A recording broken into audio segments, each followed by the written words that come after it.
Yo, what's up? Bob here. Just wanted to wrap up some loose ends from last week's vlog. If you watched last week, you know that I did a big MXR Phase 90 kind of a thing. The original script model, which I have here, versus the reissue model. Look at the patina on this thing. This thing looks amazing. It was shocking how close the reissue was to this. I will say that this had, I don't know how to really describe it without getting a little too far into the world of cork sniffery. It was a bit sweeter sounding, possibly. Maybe not, maybe a little bit softer on the highs for sure. But otherwise, very, very close. If you've watched the program any time at all, you know that I am a psychomaniac of sorts. So, even though I put that white foam inside of this pedal to protect the board, I have been secretly looking for a superior foam product that would be closer to what would have been in there originally. And I have come across this, which is very flexible, yet more like the thickness of the real stuff. So I am going to remake that inner foam piece just so this is a bit nicer inside. So I'm going to do that and let's get on with the vlog. All right.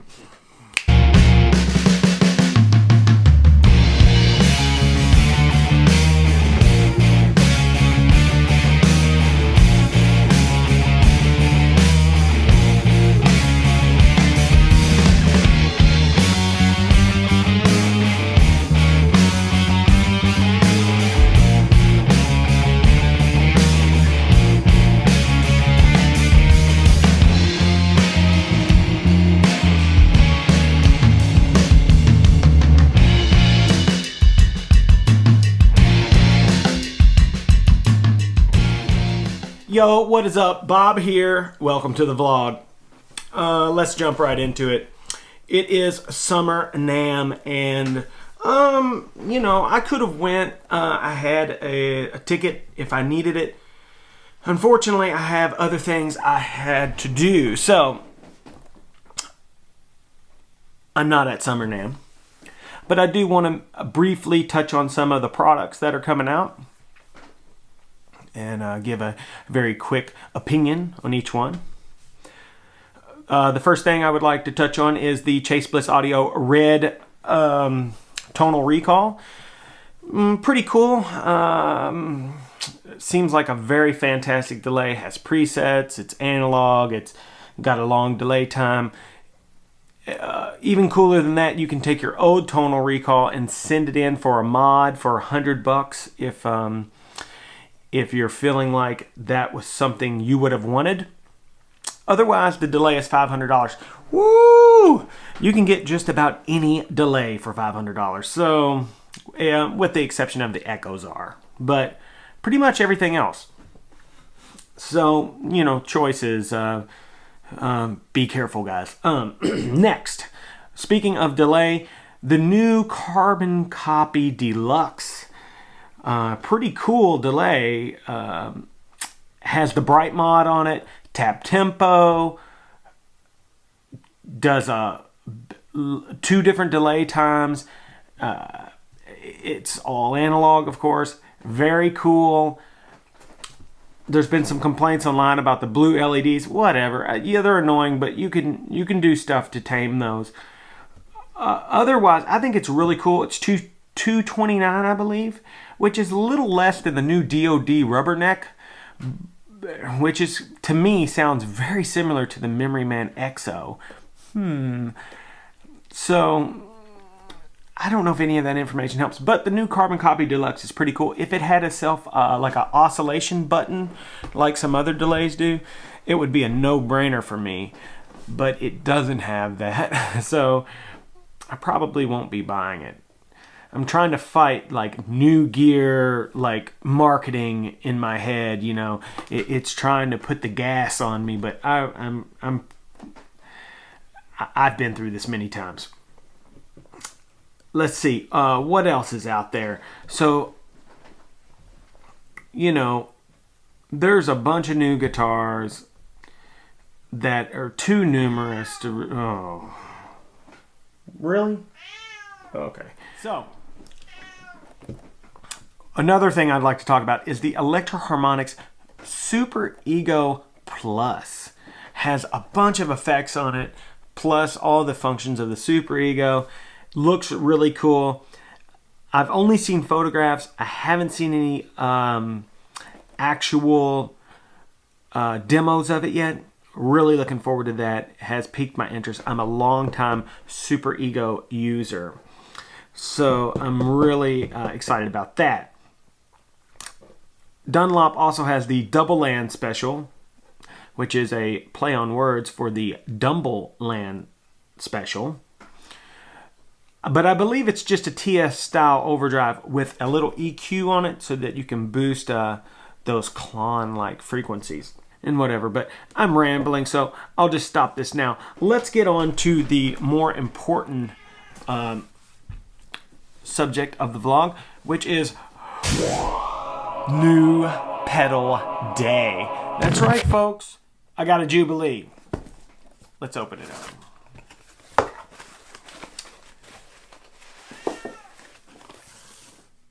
Boom.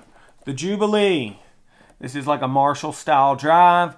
I would assume like a silver Jubilee head. Now listen, there's a little bit of a thing going on with this. A lot of people believe that Slash played a silver Jubilee head on the Appetite for Destruction album. That is not exactly true. I believe he rented a highly modified Plexi head, 1959 Super Lead, essentially, and bought the Jubilee after the session so that he could, so that he would have an amp to tour with, basically. This seems really cool. It's got these machined knobs, a bit sharp on the edges, but really cool. Just a volume, tone, and drive. Let's plug it in, see what it does, and no telling what else might happen. So, all right, let's get on with it. Let's go.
All right, so the other day I was in the grow room, doing a little wood shedding when I looked up at the Dr. Z and noticed that the jewel lamp wasn't glowing. I thought to myself, did I just blow up the Dr. Z? And then I realized it was still working. So I blew the bulb to the jewel. Now, I've already taken it out to save myself the trouble of fighting with it on camera. And here it is. It's this tiny little bulb. And I believe, I think it's called a 47T. Chinese made bulb. Now, these old Fender amps, if you open those up, you'll most likely find an American-made GE bulb. And it just so happens that I have a box of new old stock GE lamps, bulbs, or they like to call them 1847 miniature lamps in the bayonet style. So I have one, and we're going to put it in the Dr. Z. Let's switch perspectives and do that real quick. Now, I don't know if you guys know this, but on these jewel lights here, these things just screw off from the front, just like so. Oops. See, there it is. Set that down there. Grab the new bulb.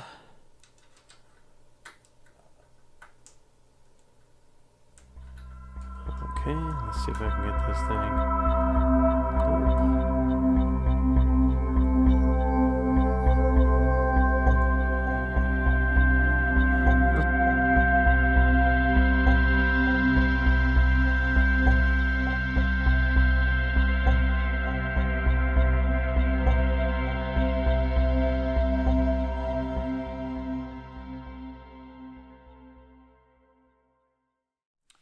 So, I got it in. It's working.